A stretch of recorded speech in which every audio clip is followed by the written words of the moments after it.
Welcome back to the channel, everyone. Today, we're diving deep into a piece of world-class aviation tech that is about to permanently rewrite the history of the US military. Imagine the legendary UH-60 Blackhawk, a workhorse that served for over 4 decades, seeing action in countless theaters. That iconic image, burned into the minds of war movie fans and military tech buffs globally, is about to be replaced. Recently, the US Army officially unveiled the beast that's taking over the reins, the MV-75 Cheyenne II. This is the future of long-range assault aircraft, faster, reaching further, and technologically light years ahead of the Blackhawk. Today, we're going head-to-head. We'll break down exactly why the Army is retiring a legend, and what specific engineering marvels allowed Bell to secure this historic deal. When we talk about the core requirements the US Army laid out for the Future Long-Range Assault Aircraft, or FLRAA program, they weren't just looking for a chopper that flew a bit faster or carried a slightly heavier payload. They demanded a radical, ground-up engineering leap to meet the strategic realities of the Indo-Pacific theater. In that vast region, distance is the ultimate enemy when it comes to logistics or medical evacuations. This is exactly where the MV-75 Cheyenne II steps in. It utilizes tiltrotor technology, seamlessly blending the vertical takeoff and landing capabilities of a helicopter with the speed and range of a fixed-wing airplane. Now, looking back, tiltrotor tech isn't exactly brand new. The military already operates the V-280 Osprey. However, the Osprey's Achilles heel has always been its complexity, heavy weight, and massive maintenance costs, largely due to the nacelle rotation mechanism where the entire engine has to pivot. Bell completely overhauled the engineering architecture for the MV-75. They designed it so the engines remain fixed at the ends of a robust, lightweight, single-piece carbon fiber wing. The only parts that pivot are the drive shafts and the rotor systems. This brilliant design choice drastically reduces mechanical complexity. It makes the aircraft lighter, much easier to maintain, and crucially allows troops to egress from wide side doors safely. They no longer have to worry about the scorching engine exhaust blasting downward, a major hazard with the older Osprey. To really visualize the stark contrast between legacy tech and the future, let's look at a head-to-head spec comparison between the MV-75 Cheyenne II and the current UH-60M Blackhawk. Looking at those specs, it's obvious the MV-75 is leaving the Blackhawk in the dust. Starting with that cruise speed, pushing past 320 miles per hour, almost double the Blackhawk speed. In a medvac scenario, that means the golden hour for casualty survival is effectively doubled because travel time is cut in half. The combat range stretches near 1,000 miles, and payload-wise, it can casually sling-load an M777A2 howitzer. What's really fascinating is the weapons line. The MV-75 features a modular or MOSA system ready to flexibly integrate Hellfire missiles and Hydra 70 rockets. But of course, this kind of power comes with a premium price tag. The estimated cost per flight hour sits between $4,000 and $5,000, noticeably higher than the Blackhawk. And the unit cost? That skyrockets to $70 to $80 million per aircraft, roughly 3 times the price. But for the sheer tactical advantage and firepower, the US Army views this as an unavoidable and essential investment. The next thing I want to drill down into is the engineering dogfight behind this contract. Why did Bell's tilt-rotor tech beat out the coaxial rotor design from heavyweights Sikorsky Boeing, who pitched the Defiant X? The Defiant X used 2 counter-rotating main rotors to cancel out torque, plus a rear pusher prop for speed. Its massive advantage was agility in tight spaces, hovering and landing in urban environments, performing flawlessly like a traditional chopper. Its fatal flaw? When pushing speeds near 300 knots, the coaxial rotor hub generates massive aerodynamic drag. Meanwhile, when the MV-75 tilts its rotors forward, it becomes aerodynamically similar to a standard turboprop plane. It slices through the air smoothly, burns less fuel, and achieves far greater range. In an era where future conflicts are projected across the vast Pacific expanse, speed and range dictate victory. That's why Bell won this campaign hands down. Let's break down the profound meaning behind the name MV-75 Cheyenne II. The U.S. Army has a long-standing tradition of naming aircraft after honorable Native American tribes to respect their warrior spirit and endurance. MV stands for Multi-Mission Vertical, highlighting its versatility. The 75 nods to 1775, the year the U.S. Army was founded. But the real highlight is Cheyenne II. The Roman numeral II is a direct homage to the AH-56 Cheyenne, a highly advanced Cold War-era attack helicopter project that was ultimately canceled because its tech was simply too far ahead of its time. Resurrecting this name is the Army's bold declaration: the technology that was only a dream decades ago has finally been perfected. Another critical element making the MV-75 a flying computer platform rather than just an aircraft is its MOSA architecture, Modular Open Systems Approach. Think of it like building a custom PC.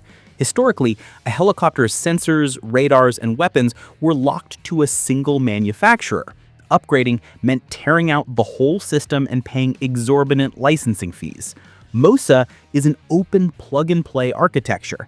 The Army can buy a radar from Company A, an AI flight assist system from Company B, and plug them into the MV-75's digital backbone, and they'll instantly communicate. This MOSA architecture directly enables a crucial feature for modern warfare: counter-drone capabilities. In an age dominated by FPVs and kamikaze drones, the MV-75 is prepped to integrate advanced electronic warfare suites to jam signals and sever enemy drone control links omnidirectionally. Furthermore, the aircraft has the surplus space and electrical power to eventually support high-energy laser weapons or hard-kill active protection systems to swat down swarming drones. This is a design looking 10 to 20 years ahead at future threats. To really grasp the MV-75's lethality, picture an island-hopping scenario in the Pacific. Imagine a crisis erupts and we need to deploy special forces from a base in the Philippines to a contested zone over 800 miles away. In the Black Hawk era, the Army would need to establish forward arming and refueling points, or FARPs, or rely on aircraft carriers, which are prime targets for anti-ship missiles. With the MV-75, command can load a fully geared squad, fly directly to the target at commercial airliner speeds, fly nap of the Earth to evade radar, and seamlessly transition to a vertical landing on a tiny atoll. It throws the old playbook right out the window. But speed and range don't mean much if you get shot down before reaching the target. Let's pivot to survivability and signature management. While the MV-75 isn't a pure stealth aircraft like an F-35, it incorporates massive leaps in signature reduction. The V-tail configuration and the specific positioning of the engine exhausts are meticulously designed to mask the aircraft's infrared heat signature from ground-based manpads, those deadly shoulder-fired heat-seeking missiles. Furthermore, its acoustic footprint is a total game-changer. When cruising in airplane mode, it completely loses that iconic, loud, thumping whop-whop sound of a traditional helicopter rotor biting into its own turbulent wake. By the time enemy forces actually hear the Cheyenne II approaching, it's already flying directly overhead at 300 miles per hour, slicing their reaction time down to practically zero. Even more futuristic is the cockpit experience. Flying this beast doesn't just rely on old-school stick-and-rudder helicopter skills. The MV-75 features a full digital glass cockpit controlled by a fly-by-wire system where computers process every flight command. The real mind-blower is the integration of AI as a co-pilot. In a chaotic battle space, the AI will filter radar data, prioritize threat warnings, and calculate optimal evasive routes in real time. This offloads the physical flying burden, allowing human pilots to become tactical managers, making split-second combat decisions. It's essentially giving the pilots an Iron Man suit. Beyond combat, the maintenance paradigm has also been revolutionized. You might think this advanced tech is a nightmare to fix. In reality, Bell embedded thousands of sensors throughout the airframe for predictive maintenance. The system analyzes vibration data, temperatures, and material fatigue, sending reports back to base before the aircraft even lands.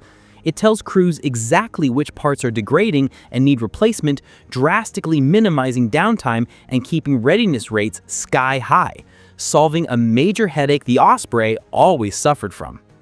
Now, you might be wondering, how on earth does the Army plan to retrain thousands of legacy Black Hawk pilots to fly a completely different aerodynamic beast? It's a monumental logistical mountain to climb. The solution? Next-generation immersive tech. The Army isn't just buying hardware, they are completely overhauling the pilot training pipeline by leaning heavily into hyper-realistic virtual reality, augmented reality, and AI-driven simulation.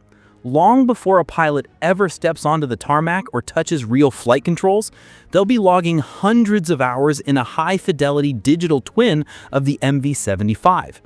This metaverse-style training environment allows pilots to practice catastrophic emergency procedures safely and build muscle memory, drastically reducing training costs and minimizing the risk of accidents during this massive generational transition. Finally, let's talk scale. This isn't a small procurement batch. The U.S. Army plans to acquire over 2,000 MV-75s to replace its Black Hawk fleet. The total life cycle cost, including maintenance, is projected to potentially exceed $70 billion. And it's not just the U.S. Army. Allied nations currently flying Black Hawks, especially AUKUS partners like Australia, along with the UK and Japan's self-defense forces, are watching this project like hawks. It's highly likely these nations will be the first international customers lining up for the MV-75, ensuring seamless interoperability with U.S. forces in the Indo-Pacific. The arrival of the MV-75 Cheyenne II isn't just about swapping old vehicles for new ones. It's a fundamental shift in the U.S. Army's tactical paradigm, preparing for the multi-domain conflicts of the future. Superior speed, extended range, open architecture, next-gen threat defense, and AI assistance will make infantry units faster and more lethal than ever before. Retiring the Black Hawk might feel nostalgic for many, but that's the harsh reality of technology. It never stands still. So what do you guys think? Will the MV-75's tiltrotor tech truly revolutionize modern warfare as the U.S. Army hopes? And is this $70 billion project worth the tactical advantage? Let me know your thoughts down in the comments. And if you enjoy this kind of deep dive into the hardcore engineering of military tech, don't forget to hit that like button, subscribe, and ring the bell so you don't miss our next video. What tech should we cover next? Let me know. I'm signing off for today. See you in the next one.